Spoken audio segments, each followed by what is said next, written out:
Showbiz की glamorous दुनिया से वाबस्ता लोगों के बारे में आमतौर पर यही ख्याल किया जाता है कि इनकी ज़िंदगी वैसी ही खुशकुन होती होगी जैसे टीवी स्क्रीन पर नजर आती है। लोग यही सोचते होंगे कि शोबिस वाले बहुत शहाना ठाट बाट की ज़िंदगी बसर करते होंगे, लेकिन कोई गुमान भी नहीं कर सकता कि शोबिस से वाबस्ता लोगों की ज़िंदगियाँ भी आम लोगों से कुछ मुख्तलिफ नहीं होती। इन्हें भी उन मुश्किलात का सामना रहता है जैसे कि किसी आम इंसान को। आज हम आपको कुछ ऐसी ही मॉर्निंग शोज़ की मेज़बान ख़वातीन के बारे में बताएंगे जिन्होंने अपनी अज़दवाजी ज़िंदगी में तकलीफ़ और अज़ियतें बर्दाश्त की और इन्हें या तो तलाक लेना पड़ी और या फिर तलाक हो गई। टीवी स्क्रीन पर हंसती खेलती नजर आने वाली नादिया खान की शादी ख्वाबर इकबाल नामी शख्स से हुई, जिससे इनकी एक बेटी भी है। निकाहनामे के मुताबिक तलाक का हक इनके शौहर ने निकाह के वक्त नादिया को तफवीज़ कर दिया था। जब इन दोनों के ताल्लुकात खराब हुए तो नादिया ने अपने इस हक को इस्तेमाल करते हुए अपने शौहर को तलाक दे दी, मगर इनके शौहर ने अदालत से रुजू कर लिया और यह मौक़िफ़ इख्तियार किया कि यह अमल खिलाफ इस्लाम है और तलाक वाक़ई नहीं हुई। और नादिया के शौहर ने इनके लिए बहुत सी मुश्किलात पैदा की, लेकिन एक तवील अदालती जंग के बाद नादिया खान अपने शौहर से जान छुड़ाने में कामयाब हो गई। तलाक के बाद नादिया ने दोबारा घर बसाने की कोशिश की, लेकिन नाकाम रही। आजकल वो दुबई में मुकीम है और कुछ पाकिस्तानी ड्रामों में काम कर रही हैं। कनाडा की शहरियत की हामिल जुगन काजिम जब पाकिस्तान आई तो इन्हें एक लड़के से पहली ही नज़र का प्यार हो और माँ बाप के लाख समझाने के बावजूद इन्होंने चंद रोज़ बाद ही उस लड़के से शादी का फैसला भी कर लिया, जिससे इनके माँ बाप भी नाराज़ हो गए।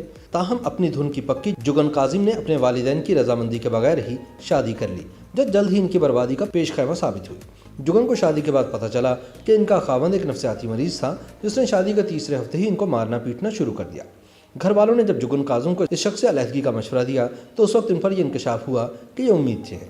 जुगन का कहना है कि इनके हमल की मुद्दत उस आदमी से मार खाते हुए गुजरी और डिलीवरी के वक्त जब वो बुरे हाल में अस्पताल पहुंची तो इनके पास इतने पैसे भी न थे कि वे अपना ऑपरेशन करवा सके। अपनी ज़िंदगी के इन दुखों के हवाले से जुगन ने मजीद कहा कि इनसे गुजर कर इन्हें मजीद मजबूती मिली। जुगन ने अपने बेटे की पैदाइश के बाद तलाक ले ली और बाद फैसल नकवी नामी एक वकील से शादी की, जो कि बहुत अच्छी चल रही है। शाइस्ता लोधी पेशे के एतबार से स्किन स्पेशलिस्ट है।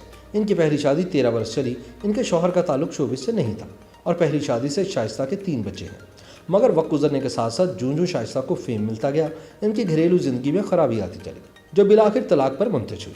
इस हवाले से शाइस्ता का कहना है कि अपने ख़ानदान में वो पहली फ़र्द थी जिसने तलाक ली। इस वजह से इन्हें बहुत ज़्यादा तनकीद का सामना करना पड़ा, मगर इनका ये मानना है कि ऐसा ताल्लुक जो तकलीफ हो छोड़ देना ही ज़्यादा बेहतर होता है। शाइस्ता ने बाद अपने कज़न से शादी कर ली और अब हंसी खुशी ज़िंदगी गुजार रही हैं। एक ज़माने में पीटीवी पर मॉर्निंग शो होस्ट करने वाली आयशा सना की शादी साबिक एमडी पीटीवी यूसुफ बेग मिर्जा के साथ हुई, जिन्होंने इस निकाह से पहले अपनी पहली बीवी को तलाक दे दी। आयशा सना का दावा है कि पहली बीवी की तलाक के कागजात भी यूसुफ ने इनके साथ होने वाले निकाहनामे के साथ मुंसलिक किए, मगर इन्होंने सना से दरख्वास्त की कि वो कुछ अर्से तक इस शादी को पोशीदा रखना चाहते हैं ताकि अपने घरेलू मामला संभाल सके। ताहम यूसुफ बेग मिर्जा ने कुछ अर्से बाद ही आयशा सना को यह कहकर छोड़ दिया कि इनकी बेटी ने इन्हें दूसरी शादी करने पर खुदकुशी करने की धमकी दी है, लिहाजा वो इस शादी को बरकरार नहीं रख सकते। चुनांचे यूसुफ बेग मिर्जा दोबारा से अपनी तलाकशुदा बीवी के साथ रहने लगे।